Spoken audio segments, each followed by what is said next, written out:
G'day. How you doing, Magpie? I'm good, Tommy Bad. How are you? Real good. Just having a sip of beer, as we try to do on every podcast. Magpie here's ran out of beer again. I've got to be healthy. Got to look towards my health. Enjoying a little goatee you're going there. Yeah, a little bit. A bit of a goatee. Yeah. Welcome to Beard and the Bird, episode fucking 9, I guess. I think it's 9. Yes. And this is going to be the start of our new format. And this is probably the format we'll run with as long as it goes as according to sort of how we're thinking. Oh, what have I just clicked then? So we're going to stick to the same similar thing about to talk about sport and games, but we're going to keep that to a much shorter segment of the episode now. And then every episode will then branch into a topic. And so it'll be still our sports and games wrap up, what we're playing, what we're interested in, the sport, stuff like that. We're just not going to yak for fucking an hour about it. We're just going to yak for about 20 minutes. And then our topic will be roughly 40 to 60 minutes as well. This week's topic is going to be Dragonball Z. As if you're watching on YouTube, you'll see that Magpie's got a little fucking god Super Saiyan Goku at the background, which we'll discuss more into it. But And Vegeta. I liked the movies that come out with Beerus and stuff. Don't get me wrong, but I actually haven't watched the Super series, so mostly because I'm an arrogant cunt and I think it's going to be trash compared to the rest of it. But anyway, we'll discuss that more in the coming episode. But that's what you got to look forward for. We'll talk about like our favorite moments, favorite sagas, characters, villains, and then we'll probably touch on the worst characters in episodes too, because in any anime and stuff like that, there's always characters. You just like, why are they there? Like if we talk about the Pokemon anime series at any stage of time in our thing, there was no need for Team Rocket. They fucking ruined everything in that show. I've been back to rewatch it and I've gone, fuck, I hate Team Rocket. They ruin every time he's getting into an epic battle, they ruin it. I'm like, yeah. Oh, we just want battles. We don't want you, Team Rocket. He gets all bad just because he literally helps out against terrorists. That's it.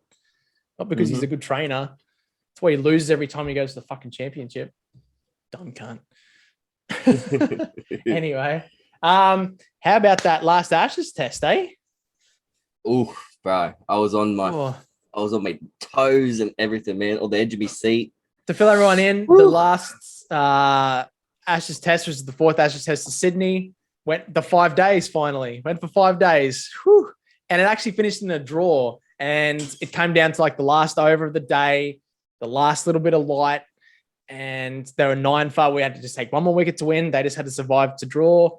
They probably had a chance earlier in the day to actually win it. But a few quick wickets sort of stopped all that. But yeah, no, it was a fucking intense game. I actually only really had the joy of listening to it on the radio. Tends to be how I absorb most Test cricket is through ABC Grandstand. Bit of background noise. Oh, I just love it. I just put my headphones in, do whatever I'm doing. If I'm working, doing whatever I'm doing, driving, I just have ABC Grandstand going. If I obviously sit down and watch it, I'll sit down and watch it. But, you know, I was busy a lot yesterday. So, yesterday? Day before. Yeah, yesterday. Yesterday. Yeah. I was busy all day. So, and I'm just listening to it on Grandstand, which is good. Grandstand's good. Which is like Jimmy Maxwell and Steve, the Love Machine. Finn. Yep. Love God Finn, sorry. Love God, yep. Yeah. Actually, they had Scott Morrison on there the other day. Day 4. Oh, jeez. Had a good yak about it. I didn't know he liked cricket so much. But what about Smudge getting his first wicket in 6 years? I mean, good on him.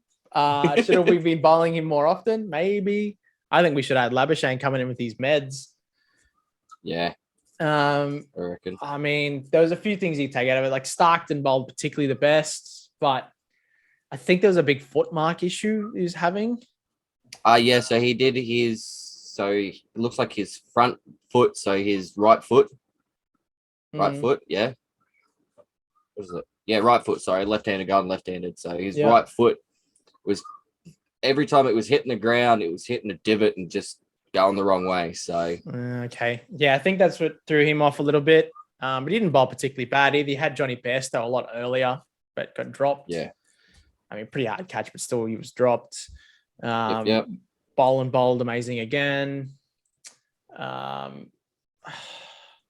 a lot of things. There's a lot of things I like about Scotty Boland, but it's hard for me to go, oh, we're gonna have to drop someone to put him in the side from now on. It's sort of like, I understand he's accurate, and I understand he gets a bit of seam and stuff. But fuck me, you're leaving out Josh Hazelwood, who has an average of like 22 or something like that at international test level over 50 games, whatever it is, and has a pretty good strike rate. And let's be honest, he's regarded similar to Australia's best ever fast bowler as Glenn McGrath, from a small country town and bowls very similar. Length. So, and I mean, after his World Cup T20 and stuff like that, he's just such a good bowler that, I'm sorry, Boland, you're not going to drop the captain. Mm-hmm. You're not going to drop Hazelwood. He has to come straight back in the side. Instant he's fit, he's back in the side. Everyone has to understand that has to happen, no matter how good that other cunt's bowling. And I still stick to the fact that if you've got Cam Green in the side, who's also a tall right-handed bowler, you have to have a lefty in there. You have to have Mitchell Starc. If you're not going to pitch Mitchell Starc, pick another spinner. That's it. That's as far as I'm concerned. Unless you got another left-handed fast bowler coming through, because we've got to have something different. We can't have same old, because there's going to be a fucking match or a time where it's not going to work. And everyone says, oh, what about last series with India? Mitchell Starc didn't play most of the games against India. And when he did, his dad just died. He wasn't fucking. Yeah. He was playing, but it wasn't. He wasn't. His mind wasn't on the game. It was somewhere else. No, which and is he's been unfit because he hadn't been training as much because he'd been beside his dad's bed the whole time. I mean, so like, but he's bowler of the series so far, Mitchell Starc. He had one fucking bad innings. Let's be honest. And like looking towards this next Test match, a lot of people are saying, "Oh, Stark's going to have a rest. Stark's going to have a rest." All I can say is, try and get that pink ball out of his hand. Try and tell him that if he's fit, he's playing. There's no dropping someone or resting that, someone. You're going to rest this game because we're going to go into Pakistan. It's like Pakistan's in months' time. That's not how Justin Langer works either. That's not how Justin Langer works. He's not going to. He doesn't believe in the whole bowler rotation. He's not going to do that. I thought he might, but he doesn't. And you've got to admit that after what Lehman did and stuff like that, that Langer's got it on a tee now, and you just whatever he says, that's how it's going to have to go. Yeah. I think that they're going to have to make room for Aussie Khawaja. That's another thing I was going to quickly bring up is this Test match here, the most centuries in the Test match throughout the series.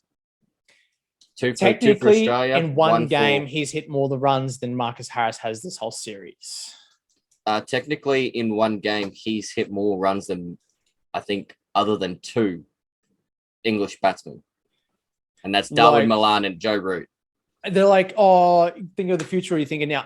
I think you put Usman Khawaja in and you play him until he retires. Mm-hmm. That's and when you actually look at his stats, like my old man actually texted me and he goes, I just saw the stats of when he first walked out on day one or whatever it is. He texted me, he goes, why the fuck did we drop him? And I said, I don't know. We all said the same thing. I'll go through it. He had a couple of bad games, averages. But he is ranked 4, I think it is, for the most centuries per innings in the since 2015. The only people above him is Steve Smith, with more centuries than 10, actually, sorry. So the people above him is like Steve Smith, Virat Kohli, and Kane Williamson. He's technically above Joe Root by 2 innings. Actually, he's on roughly like 4.7 innings per 100, while Joe Root's on about 6. And we're all saying he's the form batter coming into it. Labuschagne still hasn't hit 10 hundreds. No. But so they put up a stat. They put up Usman Khawaja's Test career average by position for his batting. You got Usman Khawaja, who's had 7 innings opening, and he's made 484 runs with an average of 96.8. Yeah. Why is he not there? Why? Like he's got averages from. It's his age, bro. That's the only thing you can say. It's his age. That's all it is. And that's. And when they went to England the last time, they were reluctant to drop Harris because Harris had such a good shield. And the last season Harris had a really good, not a shield, really good county season. Yeah. Harris has had another good county season, plus not too bad a shield. So they put him in, they've stuck with him, and he just hasn't fucking up. I just had to go against a lot of the commentators. Like I was watching it on KO or Fox Sport, and a lot of the commentators were saying, "Oh, Kawhi just had pretty dismal Sheffield Shield season." I'm like, no, he fucking hasn't. Not this one. He's the one no, before... they were talking about this one. They weren't talking about the one before. He said, so I think it was Kerry O'Keefe said in the last 12 months, so that's including this one here.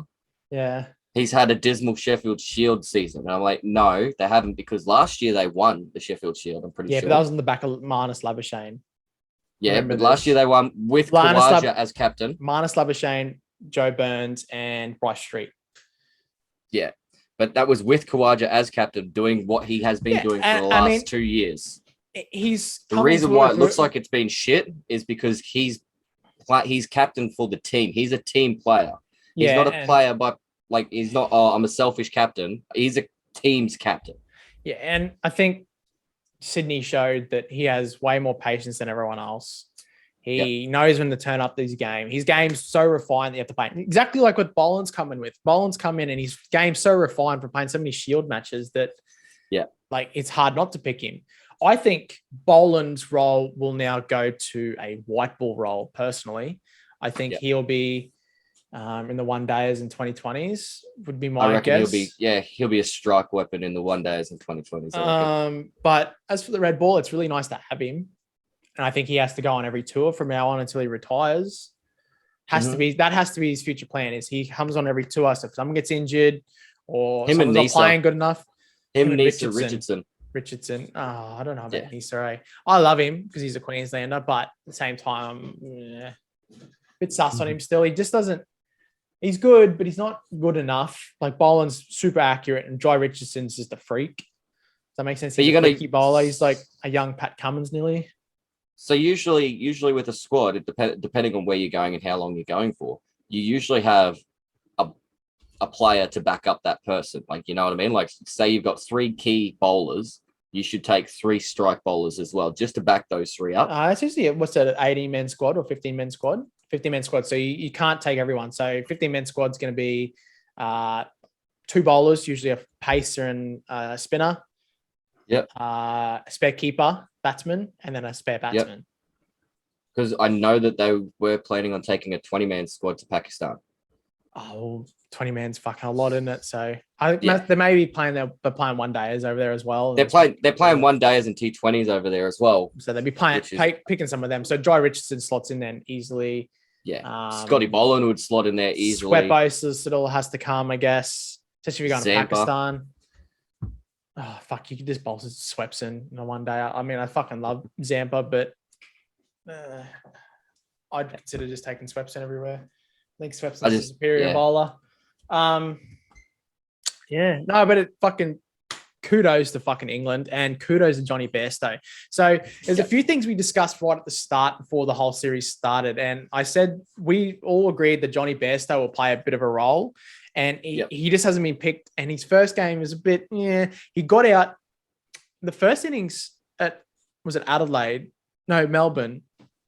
He got it really weird. It was a ball that just rose and come in at him from Mitchell Stark, I think it might have been.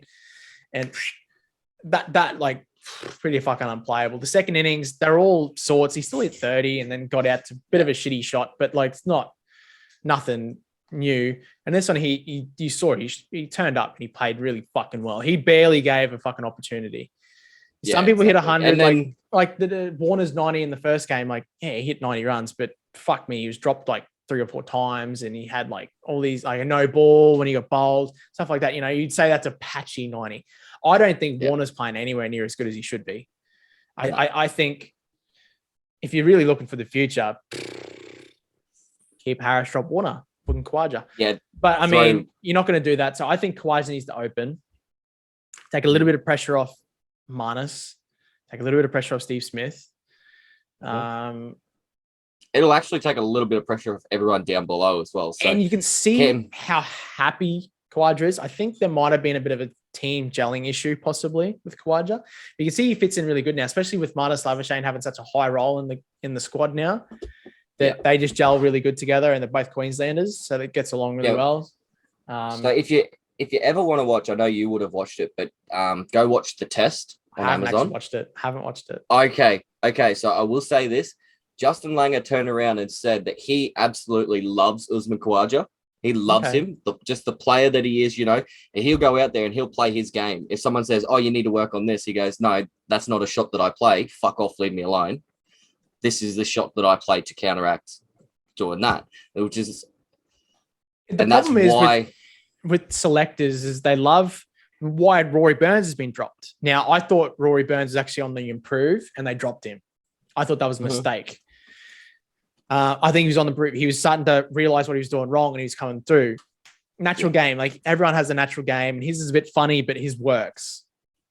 And Rory Burns is on that 10 list as well for hundreds per innings. He was on that top 10. So top 10, most hundreds, more than 10 hundreds in the last since 2015. Rory Burns is on there, and he's hitting him at every 6 innings. He's hitting 100. You know what I mean? Like they didn't give him 6 innings just to hit one. So I think he should have been someone they stuck with instead of Hamid. I think he doesn't have a glaring issue, but he has an issue. Khawaja's issue is his feet don't move. That's his issue. He doesn't have good feet. His feet that was his issue. It still is. It still is. It's just he plays around it. If that's what I mean, he plays around it. And every now and again, he's going to get caught with it. And if he gets caught a couple of games in a row, you're going to go, "Oh, he's got an issue." No, because when you're at the elite level, you're facing elite bowlers. Yeah. Sometimes the bowler is just going to fucking win. Sometimes you have to just keep picking them and just go, "Mate, you just, whatever you're doing, try fix it. If not, we're going to keep picking you anyway because stats say you're going to hit fucking runs." Sometimes you need to drop them back. You know, there's a bit of heat. Some of my cricket mates are saying Green needs to be dropped back to Shield, hit some runs and come back again. I'm like, don't drop Green. You can't give him that unconfidence. You have to say, we're really reliant on you. He'll come through. He'll hit runs. Well, you know he can. Exactly. Yeah. Right. Exactly. But yeah, I'm looking forward to the Hobart Test now after that one. Night, it'll probably be over in 3 days. Who knows? And if we look at the Bangladesh-New Zealand score, that first game was a fluke by Bangladesh. Lathan put on 200 odd runs. Conway put on 100. And then they just bowled Bangladesh out for 126 in a session. So I just saw a thing on Facebook. It was like Bangladesh won the toss and chose to be bamboozled. Yeah, they bowled first. And it was like 1 for 300 and something. I was like, ooh. They just got rocked. They got fucking slapped. What games have you been playing, Russ? Apex and F1. And I'm about to get back into Star Wars The Old Republic. What is Star Wars: The Old Republic? So it's based around the Knights of the Old Republic games. Mm-hmm. So it's based around that era of time in the Star Wars age. But it's an MMORPG, so you could choose to be like Sith and all these different like bounty hunter, Imperial spy, all of that, or you can be on the light side and be a Jedi, or what else is it? Jedi, a commando, a sniper, all of that type of stuff. Pretty cool. So it's just a MMORPG based in Star Wars universe. How long ago did that come out? It's been out for a while now, actually. Is there many people still playing it? Sure. Oh yeah, there's multiple games there, multiple servers there that are always full. Okay, cool. Yeah, but it's a PC only game at the moment. That's all right. But yeah, it's not a bad game. Are you starting a new character, or are you just keeping going with an old one? Yeah. So I'm gonna start a new character because I'm gonna be running it with a mate that hasn't even played. Who's that? DS Reaper. Oh, nice. Yeah, so Reaper and I are gonna jump on and start that. That's gonna be like our Monday chill sessions. Do that. Can you do an MMORPG and only play it 1 day a week? I got multiples that I can play. You should be playing it all the time. I will be. I've got other characters there. This is my problem. So This is my problem. People ask me to play games. It's like, I've got too many games on my plate already. You know, if I want to play with the boys, I've got to play Apex or fucking Halo or Warzone or something like that. And if I'm playing them on myself, well, I still want to finish the Halo campaign. I still got a Skyrim character to play. I've found out that Pokemon Arceus is coming out soon, and then like, I found out there's a second Slime Rancher coming out this year. I kind of want to start a Slime Rancher account again. Have you ever played Slime Rancher? No, I haven't. It's fucking fun. It's cool. I used to play it all the time on my computer. Jeez. It's on Xbox now. It's super gammon, but super good. Release date of the Old Republic, 20th of December 2011. Oh, fucking old game. Yeah. But it's constantly getting updates, new chapters brought out, everything like that, new expansions and all that, new DLCs. So, what character are you going to build? Honestly, I'm going to let Reaper take the reins, choose what side he's on. I know he's going to go dark side, so he's going to go Sith. So I'll probably go like a Sith Juggernaut or a Sith Inquisitor. So Sith Juggernaut's like your tanks, and then your Sith. Sure. Sith. So tank is no. So Sith Juggernaut dual wields lightsabers. Oh, okay. And uses heavy armor. So they're the tank of your group. So what a tank does is it aggroes the boss, controls the boss, as well as does a little bit of crowd control, while all your DPS and everything. DPS is damage per second. So they do all the damage while you need the survivability to be able to aggro the boss onto you. Yep. Cool. So, and then, or an Inquisitor, which is a DPS build. So, which is a double-bladed lightsaber. So same shit, different smell. Yeah, just DPS. So medium to light armor.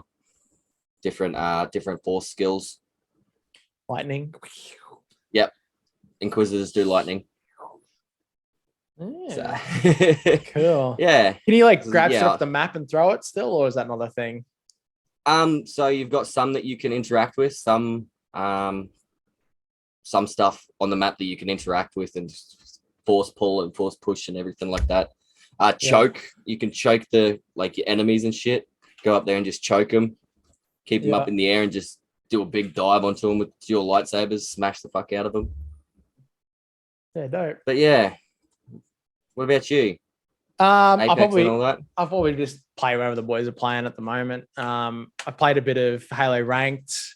I am gold 3. All my mates are Onyx, so the fellas that play Halo, they're always excited when I get on because they're like, oh, we can get to shitter games. It's like, cool. And then they go on and they just destroy, and I'm getting like 8 for 30 or something like that. Like, I don't know. I'm more of a objective player. So when it comes to Slayer, I'd literally just sit at the back behind a couple of people and just like help finish people off, or just like get a few shots and try not to die. Yep. When it comes to oddball, give me the ball. I'll hold the cunt, use fight. Capture the flag. I'm just running it. Or like playing defense, coming back and like just hitting a few people that come back for it. Yeah, that's what I do. But about Apex, we're doing a bit of a league and arenas rank. I mean, whatever we do. Doing league rank leagues. What's that? Yeah. We're doing that too. We did play that the other day. I'm like, I think I'm silver. I'm really bad. I'm really bad at the game, man. I'm just not good enough for it. I'm silver 3. I'm still trying to get out of gold. It's just fucking always tempted me. I go up, and then all of a sudden we just have shit games and just go. I lose all my RP. Well, we're not good. I'm not good enough. My mates are pretty good, but like even then, we're still pretty bad at it. Like just map positioning and stuff like that. It still takes me ages to find out what guns on the ground. You watch some other people that are like playing really good and they're picking up everything real quick. I'm still like staring at it. Ooh, what's this? Oh, is this for my gun? That? Oh, my gun. We hopped on Warzone the other day and we played it, and guns are still imbalanced. Yeah. The map, I've come back from liking it to hating it. It's just not too many bushes. There's too many things you can hide behind that don't actually have cover. FMJ does too much. But I mean, we finished it. We played all right. We got a fair few seconds and thirds and stuff. We didn't get any wins, unfortunately, but finished it. We hopped off. We're like, it was boring. It was boring. We ended up not being fun. Like whatever the fun aspect was in it is not there anymore. It's competitive, but not fun, if that makes sense. Mm-hmm. But yeah, no, we'll start to move on to different games. Yeah, that's all right. I think the boys are playing a lot of RuneScape again. Oh yeah. I refuse to go on and play RuneScape. Refuse. But yeah, this is going to lead us into our next segment. We're going to start talking about Dragon Ball Z as a part of a new podcast format. Let's go. Yes. But in the meantime, we're going to have a quick pause. We'll be back in 2 seconds. We're back. Sorry about that. I had to go get another beer. It'd just be unbeaten bird like to have an empty beer. As you can see, it's full again. Yay. It's delicious. The first one went down so nicely. Well, we're going to get into, I don't think you'll be able to hear it, but I'll put in a nice little cut of it. But it's a Dragon Ball Z. Oh, it's coming through my earphones instead. Damn it. Yeah. Dun, dun, dun. I don't know how to get it to come through everything else. I You apologize. crazy man. But it's fucking, I love this fucking show, eh? I've watched this so many times. I think I can make this work. Here we go.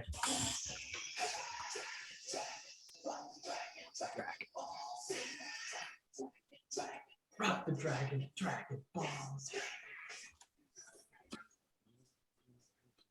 Yeah, Dragon Ball Z. I'll put in a big cut. I think I might actually open this episode with the Dragon Ball Z theme song. I think that'd be tough. So I'm going to make that happen. And we'll finish it out with it as well. But yeah, Dragon Ball Z. Hopefully, if you aren't fans, hopefully we can talk through it and you will be fucking fans by the end of it. We might spoil a little bit if you've never watched it before, but that's okay because it's very watchable.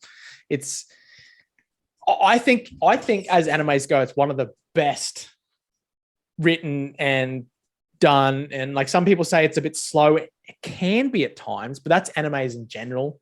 Some animes have changed their format to be a little bit quicker, but Dragon Ball Z is so good. And the English dub on it, it's fucking brilliant. A lot of the other ones, their English dubs are so piss poor and like they don't get the voice actors right and stuff like that. I tried to watch Naruto, the English dub, and Naruto just didn't work in the English dub. You had to watch it in Japanese. If you actually watch Dragon Ball Z in Japanese, it kind of ruined it for me a little bit. They make Goku's voice a bit too girly. Yeah, but the English actors anime I watch so good. Yeah, any anime I watch is Japanese dubbed, English subbed, bar Dragon Ball Z. Dragon Ball Z is the only anime. Oh, and Yu-Gi-Oh! Yu-Gi-Oh! As well. You ever watched Yu-Gi-Oh! Zero? No. Fucking fantastic cunt. No, Yu-Gi-Oh! Zero is the original one. It's old school anime, and it's about Yugi originally making the puzzle piece, and it's the rise of Yami Yugi. So when Yu-Gi-Oh starts, you're like, oh, he's really good, and they don't use dual monsters, so that's why Yu-Gi-Oh seems a bit. Oh, they're getting into dual monsters, but not really. In the other one, there it's nothing to do with dual monsters, and dual monsters is right at the end.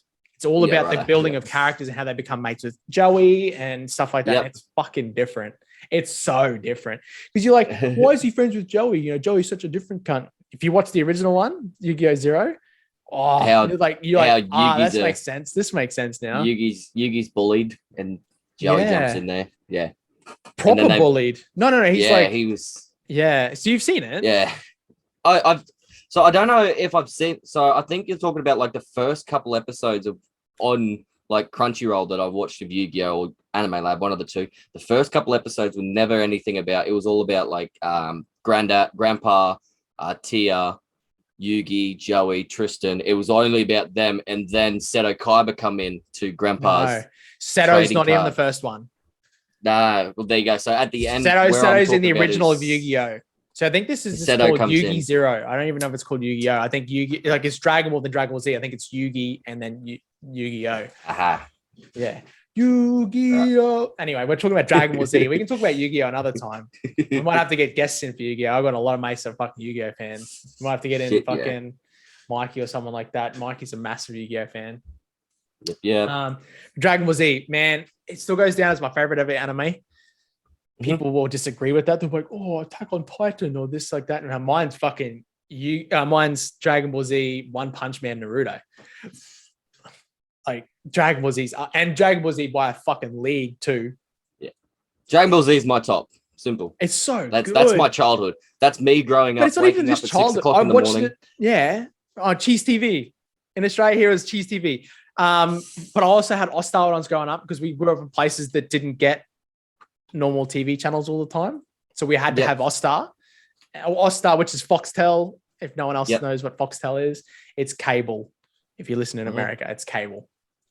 Or I don't know what you have in England. It's just pay TV. Pay TV. And there's a thing called Cartoon Network, and they used to have it on there too in the afternoon. So it was good. You didn't have to, because I used to have to catch a bus to go to school, and my bus trip used to take like an hour and a half.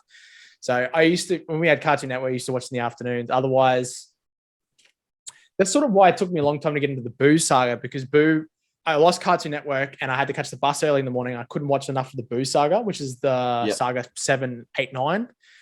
Yep. If I've got my sagas correct. And so it took me I didn't have enough for that. You know what I mean? I didn't get into that as much, but later on, once I've watched it back several times, it's like, oh yeah, Boo Saga's there. Even though I think that the Boo Saga is probably, maybe it's because I didn't watch it as a kid, not sure.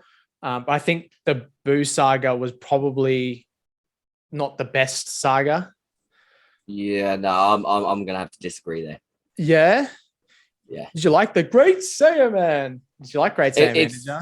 So Great Saiyaman wasn't Boo Saga. Great Saiyaman was its own saga. Yeah. So it went world martial Maybe I'm arts talking about that tournament. saga then. Maybe I'm talking about Great Saiyaman saga. Yeah, so I think it went World Martial Arts Tournament, Great Saiyaman. Oh no, so Great Saiyaman is the world. Yeah. Yeah, so Great Saiyaman into World Martial Arts into Boo. Yeah. Boo was good. Don't get me wrong. I enjoyed Boo. I think Boo was a cool character because they made him. But I mean, Boo's where this fella here, Mr. Vegeta, and this one here, that's where he made his redemption, his comeback. That's when he but he also went Margin, which is a bit of a cop-out. He had to, in the Boo saga, he went Margin, but then he had to break through out of the Margin spell and sacrifice himself to save everyone else. But he was already broken out of it. He went voluntarily to become Margin. He's like, you think you're strong enough to control me, you're wrong.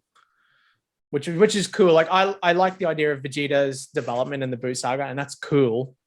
But I grew up with my favorite characters being Goku and Gohan. And Piccolo. So I like the first 6 a lot more. Yeah. I wish they made Piccolo stronger, but what can you do? They made him stronger for like a couple episodes every series, and then completely like, no, the Super Saiyan's back now. It's like, Piccolo was so close. Yeah, when he was so close. He was Kami. When he merged with Kami, he went Super Namek. There was Super Namek. He was God. And then he was fucking up Cell, and then Cell went to the next stage, and they're like, okay, Super Saiyan 2, Ascended Saiyan is what you needed. They went to Ascended Saiyan, then he went perfect, and they're like, oh, you're close. And then obviously Gohan went proper Super Saiyan 2. I don't know. A lot of those other characters in that saga weren't going Super Saiyan 2, if that makes sense. They were just going buffed up Saiyan. Yeah, so they were going like I call it an Ascended Saiyan. But you would also class it as Goku when he was Kaioken Saiyan, buffed up Saiyan. So he was using the power of Kaioken and the power of a Super Saiyan. Yeah. But I mean, they're all doing it sort of.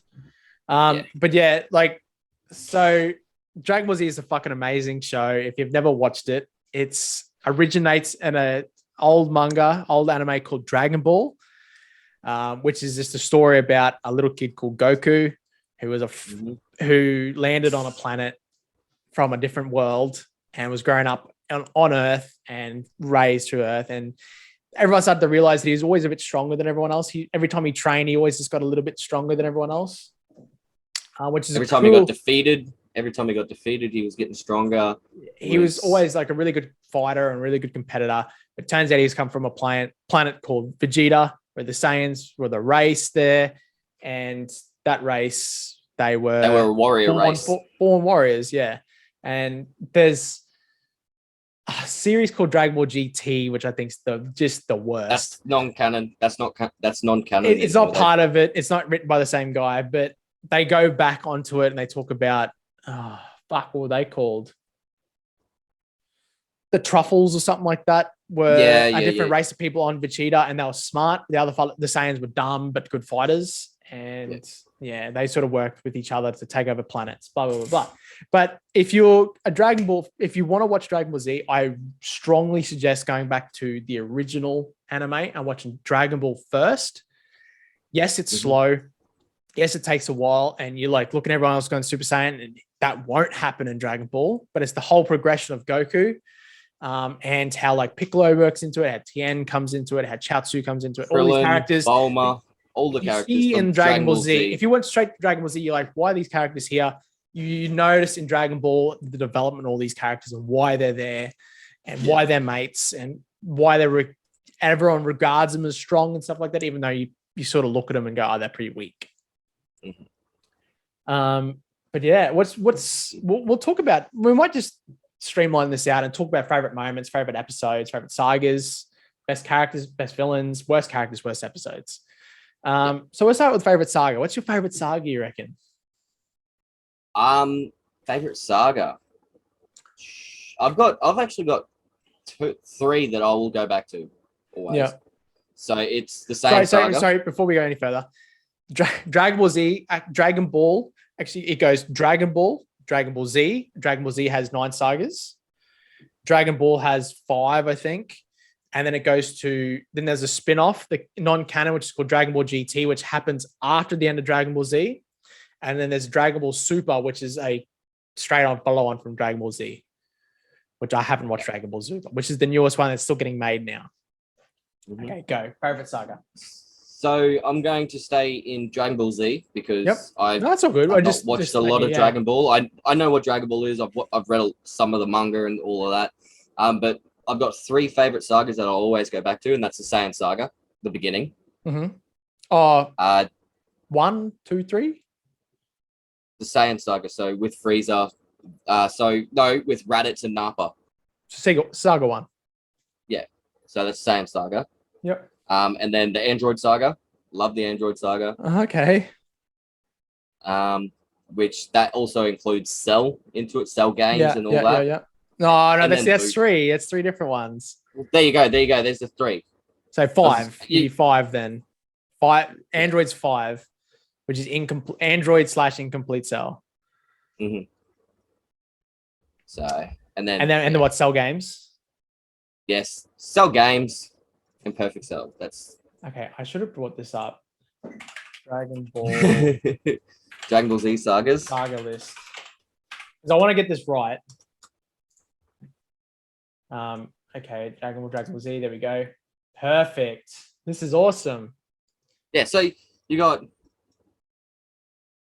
what's that? That's 1, 2.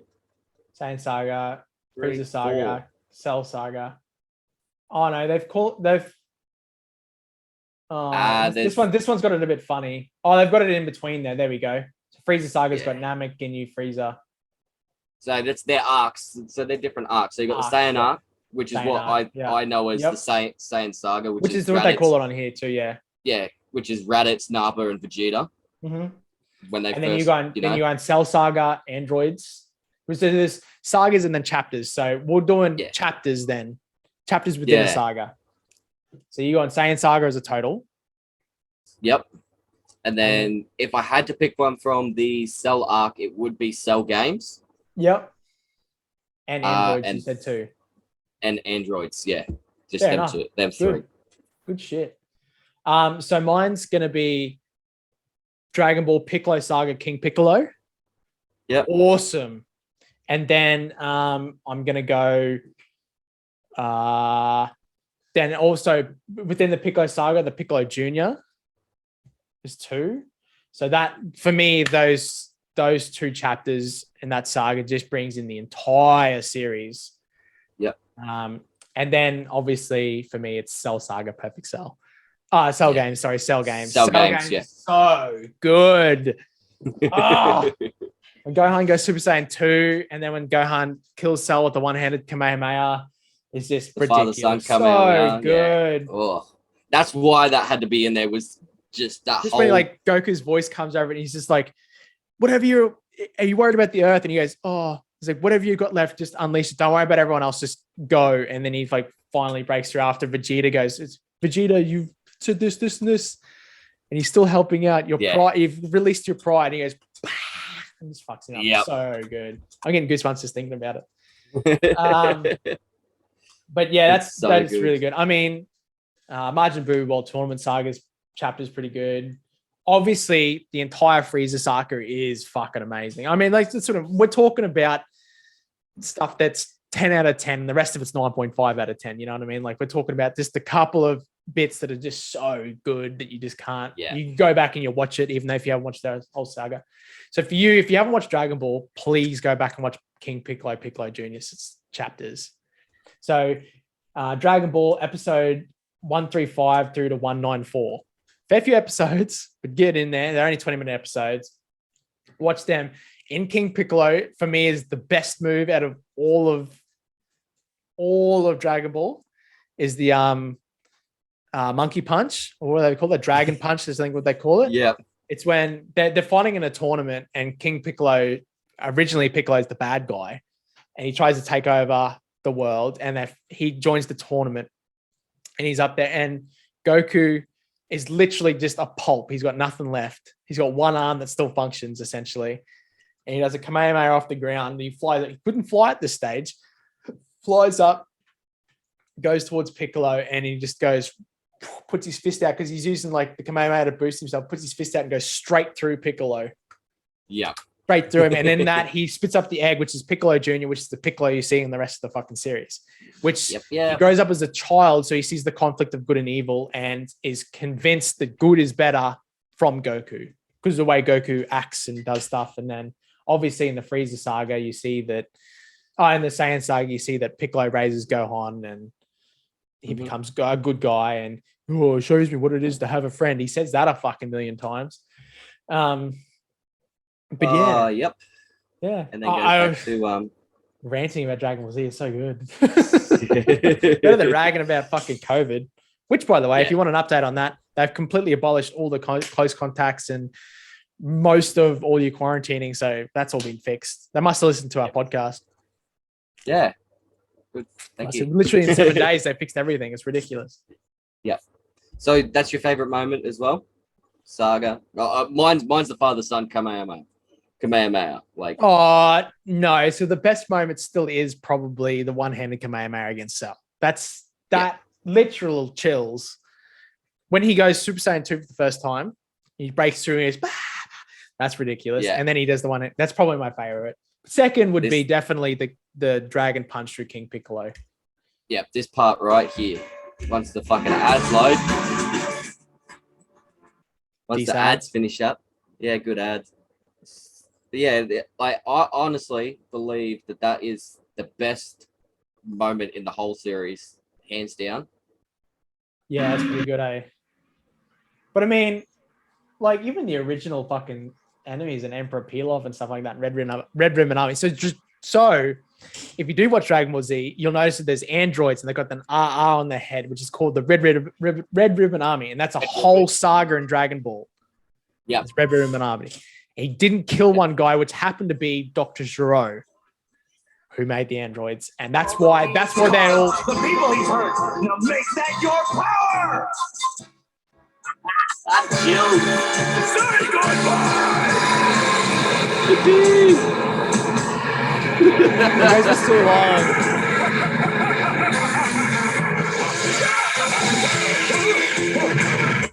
Bloody chills. Love so it. Good. Yeah, and that's what I mean. I think that's why if you are going to get in Dragon Ball Z and you haven't watched it before, please go through and watch Dragon Ball first. I understand it's slow. I understand it's really old school Japanese anime. So there's like bits where they're looking at girls and stuff like that with the nosebleeds, which doesn't happen in Dragon Ball Z, but it happens in Dragon Ball. That's what makes Dragon Ball a bit fun, actually. It's just. But then you got Bulma. Bulma's completely different in Z and Dragon Ball Z and Dragon Ball. Like you can see she's grown up. So that's the whole point. That's another point of watching Dragon Ball. If you watch Dragon Ball Z, you're going to sit there for ages and go, what the fuck is the point of Bulma? Dragon Ball, Bulma is in it from second episode. And for the most, say the first two sagas, at least probably the first 100 odd episodes, she is a very main character. She is with Goku the entire time. They go around chasing Dragon Balls. And that's what it's the whole point of it. And they fight Emperor Pilaf, who's trying to get the Dragon Balls. And then they fight Revenant Minami, who's also trying to get the Dragon Balls. And then obviously they fight Piccolo, who's also trying to get the Dragon Balls. Everyone wants the Dragon Balls. You remember Garlic? Garlic Jr.? I wasn't a big fan of the whole Garlic Jr. It is just a filler arc and makes no point to the whole series at all. They're in the Battle of the Gods in that movie. Does he makes an appearance? See, Garlic Jr. No, see, Emperor Pilaf comes back in GT, which I thought was cool. I thought that was a good homage to the old school. Yep. But yeah, Garlic Jr. is a bit of a fucking flog. It was the what's that star? The Macchia star or something like that. Yep. Oh, you're gonna be the star, gives me heaps of power, and he goes fucking Super Garlic Jr. And you're like, oh my god! And he literally has the Dragon Balls to make him invincible, so they have to use a spell to lock him in a fucking jar or the star or whatever it is. They lock him in the star, don't they? In the star itself, yeah. Yeah, which is in the star that's supposed to make him so powerful. Lock him in there. They've talked about going back to Dragon Ball Super. I think they've gone for the Battle of the Gods and everything like that. And they've gone to onto God World and fighting in there because they're so strong. They have to vote first strong cunts from every other fucking region of the universe. But they bring back characters and they didn't bring back some of the characters. Why didn't they finish up what Tien was? Why have they not talked more about Tien's got a third eye? Why does he have a third eye but no one else does? What the fuck is Chaozu? He's a prince of something. Yeah. Exactly. Why is he kind of powerful in the original ones, but shithouse in the rest of them? He does commit suicide against he does try to blow up Raditz. Nappa, yep. He gets killed a lot. So does Krillin. And okay. Krillin's we're gonna good. do this before. I know. And I gotta say something about Krillin. But we're gonna go into it now. Best characters in the best characters? Best characters. Let's do it. So some of the characters you can go by sagas. So I liked Gohan and probably from 1 till Cell Games. Yep. After that, he becomes the Great Saiyan Man, and he's kind of garbage, and I kind of don't like the rest of his arc. So I'm probably going to stick with Goku. Goku's pretty awesome. Goku defies the odds constantly. Just his ability to be so laxy-daisy about some shit, but turn on the seriousness instantaneously. Yep. A lot of people liked Trunks. Can't say I was a big fan of Trunks. I did like other timeline Gohan. I thought he was pretty cool.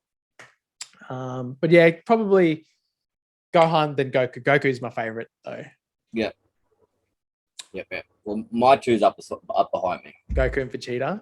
Oh, I mean, I like Vegeta, don't get me wrong. But at the same time, I think a lot of the time he's a bit of a cop-out. Yeah. They're my two favorite. And I've got to have special mentions for Gohan because if you have a look and you read through and you, listen and see the way that Gohan trains and everything, he is actually the strongest. He was actually the strongest character. He was supposed to be the strongest character in the universe, in the Dragon Ball Z universe. If he kept training, he would have been.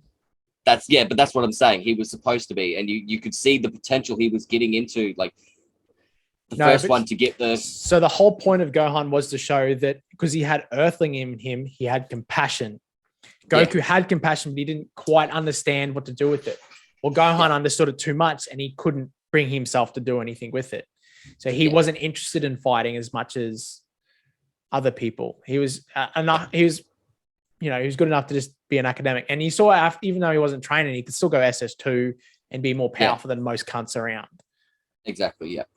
He actually held his own in the Margin series. Yeah. After he hung up the fucking Great Saiyaman cape. Did get fucking boosted by Grand Supreme Kai, whatever his name was. But And the second mention has to be Krillin, hands down. He's been there from nearly the start. He was there from the start. All the way. He's been there from the start, all the way. So when through. Goku trains with Master Roshi at the start, his other person he was training with was Krillin. That's why his other student is Krillin. Yeah. But yeah, so you got and he's the strongest human, technically. So, and he gives that all away to be a copper. A 'Cause copper. He was a police officer. So And I'm going to bring it super. in Super. So in Super, he gives it away, gives up fighting because he ended up with Android 18. Who's more powerful than him? Had a kid to her. Yeah. Oh, I don't know Magpie's how. frozen. He's an android. He's back now. But yeah. Yeah, Android 18 was super powerful. I did like how the androids come in and they were more powerful than Trunks imagined from his world. They were way more powerful. That's because when they're getting built and stuff like that, Goku was more powerful. They knew to train, so he trained more, and so the androids come out more powerful. Obviously, 19 and 20 weren't that great, but you know, what can you do? But yeah, they're my favorite characters. Goku, probably because I loved Dragon Ball so much. Goku comes through and he is awesome from there. But yeah. Best villains then. Who's your favorite villain? Oh, I have to go Cell. Frieza. Frieza was the perfect villain. Cell was made up of everyone and designed to fight them. Frieza was just a cunt from the start. He just wanted destruction. That's all he was, and he didn't care about being powerful, but he was. I love the fact that he was brought back. Frieza was brought back. Nah, I didn't like the whole idea of him being gold and coming back. Nah. Have you watched Resurrection F? Yeah, I didn't like it. I didn't like it.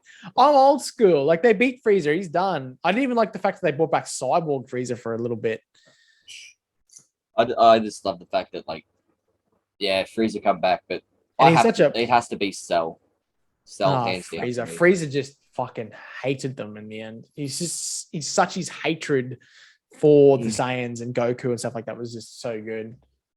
And I reckon the silliest, like one of the silliest villains have to be Beerus. He's not even a villain. God. He started as a villain. He's not a villain. He started as a villain. Not really. Battle of Gods. He did, but not really. He like pushed over so quickly that he's not a fucking villain. He was never a villain because of Whis. He's not a villain because of Whis. Whis is so much more powerful and everything like that. Beerus is nothing. Mm-hmm. He's no longer God of Destruction anymore, but we won't get into that. Yeah, and that's what I mean. He's God of Destruction. It's like, oh, stop bringing in different gods and stuff, bro. Like, we had Kai's. Like, anyway. They just brought it for me. It was like adding a sequel that didn't need to be done. I think Dragon Ball Z was perfect as it was and didn't need anything more. And anything I've seen of Dragon Ball Super has all been Ultra Instinct, all these different forms and stuff like that. Like, we don't need these different forms. Like, you just bring shit out to, and then like it wasn't like they went Super Saiyan God and then stuck to it. They went Super Saiyan God and then they had Instinct and they had Ultra Instinct and then they had all this different stuff that just every couple of episodes they're jumping. That's what made Dragon Ball Z so Super Saiyan good. God Red. Yeah, but like that's what I mean. Like, why did they keep jumping further and further? What it was Super Saiyan God Red was he had to harness the power of five Super Saiyans or 5 Saiyans to become a Super Saiyan God. That was originally what happened in Battle of Gods. And then due to him, so what happened after Battle of Gods is he went to Beerus's planet and trained with Whis, was training with Whis. Yep. Due to him fighting at and training at that peak, he was able to, without harnessing the power of the other Saiyans, he was able to just become a Super Saiyan God, which is then Super Saiyan Blue, Super Saiyan God Blue. So red and blue are different. So blue is technically more powerful because he's trained to become that. Whereas red he had to harness the energy. Sort of like Cell had to suck up the energy of the other people to get better and perfect.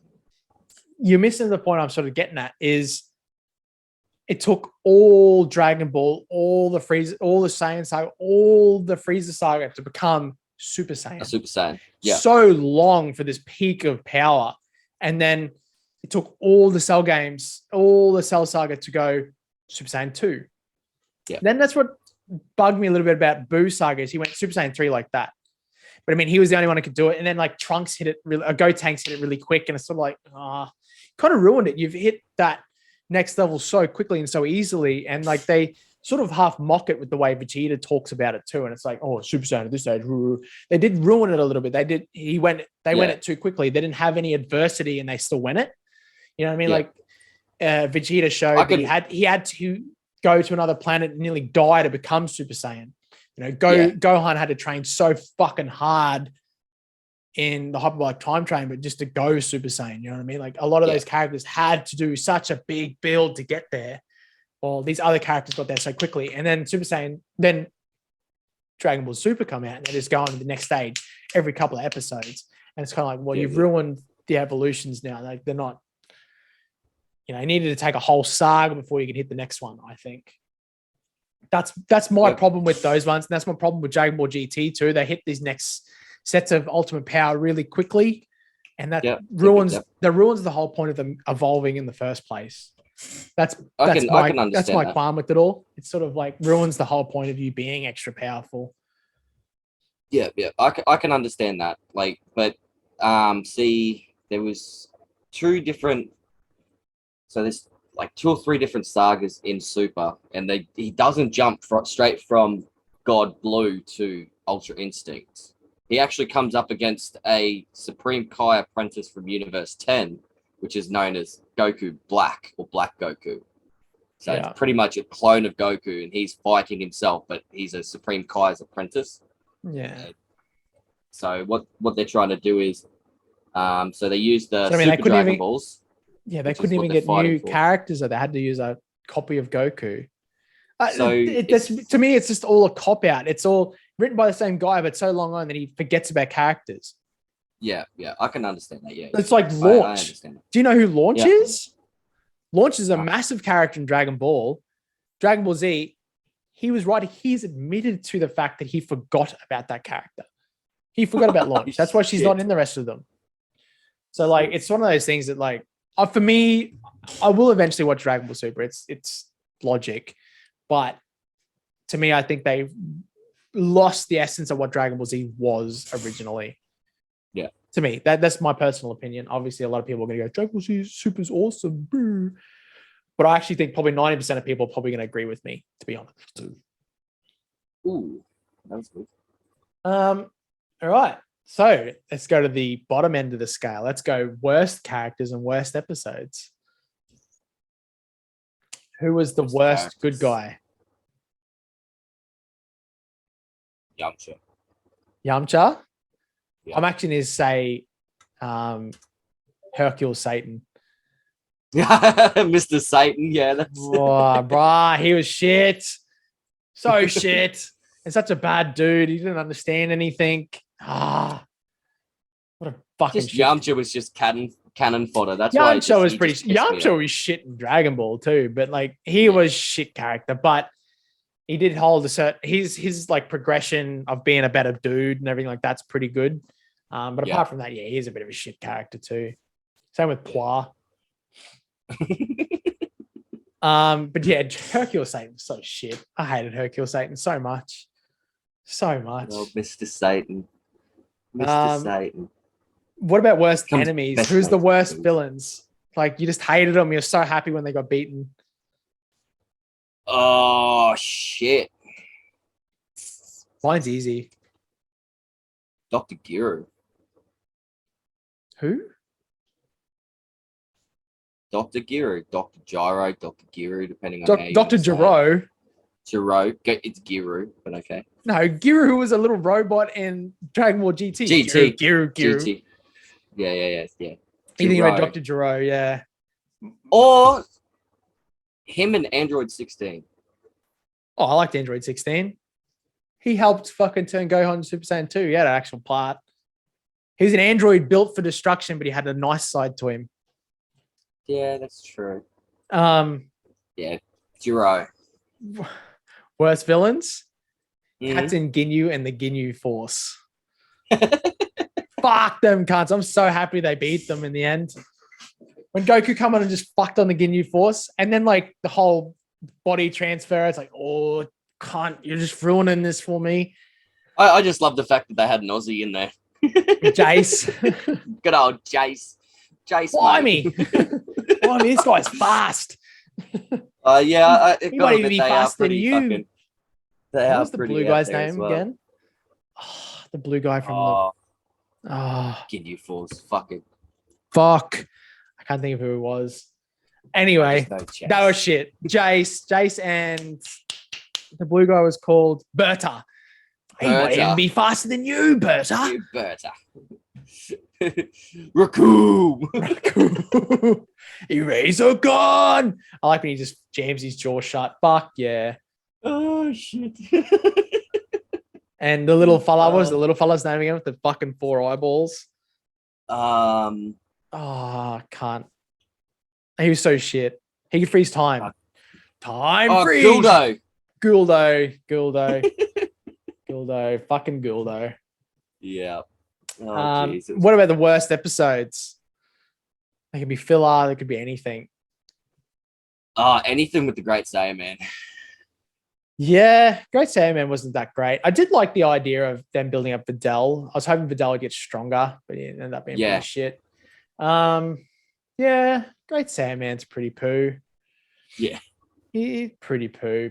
That was honestly, that was a massive, that whole saga, that whole Great Saiyaman arc, that was a filler arc. They didn't know what to do. Went, we're just gonna put Gohan, he's gonna go to uni, he's gonna go to schooling, he's gonna, focus on himself, put up the cape, and that's it. And but for me, that arc built into it, it showed that he's become softer. They're just going to school, trying to hide the fact that he's powerful. That's all right. There's nothing wrong with that. Him trying to be normal, and that is a filler arc, but it does bring a certain amount of normality to him. Yeah, back from the old days, sort of thing. It's just there's a few fucking Emperor Pilaf episodes I didn't really like too much. Back in the old one, I remember that fucking thing was pretty shit house. Probably my least favorite is it's not even like an episode. It's just anytime they flick back to Trunks's other world, always annoyed the other timeline. Yeah, it always annoyed me. It just didn't fit right for me. It's just I understand why you're here, but at the same time, it's sort of you're just trying to bring in more of Capsule Corp and stuff like that. And it's sort of it's not how that's meant to be progressing, but this is how it did progress. Yep, exactly. Yeah. What else we got there? Yeah, that's about all the topics we sort of had planned for the Dragon Ball Z. But yeah, Dragon Ball Z, fucking amazing series. I hope you liked us talking about it. We will be talking about another topic next week. I'm not sure where we're going to go. We might go from movies and TV shows to game series and go from there. But yeah, like Magpie said, we watched Dragon Ball Z growing up. It was an episode a week, every episode a day where you try to catch her on morning TV or something like that. Yeah. And obviously we already got older, we got access to the internet. We could download them all onto a fucking hard drive and just take that around and watch it wherever we went. That's how I watched it the next time. Now I got Crunchyroll and Anime Lab. Yeah, my mate had this thing at uni, which was like a uni share thing, and someone had the entire series, Dragon Ball, all the way through, all the movies, everything, and I got it on a hard drive. I've got it here somewhere still. I have to bust that out and give that a watch. But yeah, that's how I watched it again. I watched it a few times again after that, to be honest. All my mates are all into Dragon Ball Z. I've got DVDs of Dragon Ball Z. I got I think it's 2-3 boxes full of DVDs, and each DVD is 7 episodes, and it's all the way from the end of Cell Games to end of Boo Saga. Ooh. So, and then I've also got the collector's edition for. Don't get me wrong, we didn't talk much about Boo. Saga. Boo was kind of cool in the fact that he did this one move, and he didn't technically name it at the time, but it was pretty much called Kill the World, where he just puts his hands up and he shoots a beam that kills every single living organism on Earth without destroying Earth. That was ridiculous. When that happened, I was like, oh my God. That's ruthless. He's just ruthless. And he's the whole saga of Boo is pretty cool, but it's not for me. say Cell was brought in from the old series, Frieza was brought in from the Saiyan series. Like Boo was kind of out of nowhere again. Yeah. Like I liked how everything flowed up to that stage from bringing back old things or like Saiyans moving to here. It was all these things that sort of pieced together where Boo sort of come out of nowhere. And same with Supreme Kai, like all that sort of come out of nowhere. Yeah. Sort of like the movies do to a certain extent. I think they could have easily done like a Broly saga instead of making it a movie, but if they did a Broly saga, man, it would be so amazing. they could have. And they could have done it more different, as in Broly was a part of a whole fleet, and Broly was like the ultimate weapon. They had to try that fleet got wind of them Saiyans being here, and they tried to take over the world, and then they took on Broly. Like that would have been a cool way to doing it. But even if they did like a Bardock saga. Just a filler saga, just to go back. Bardock wasn't good enough, I don't think. They did do a saga. They did a movie on him.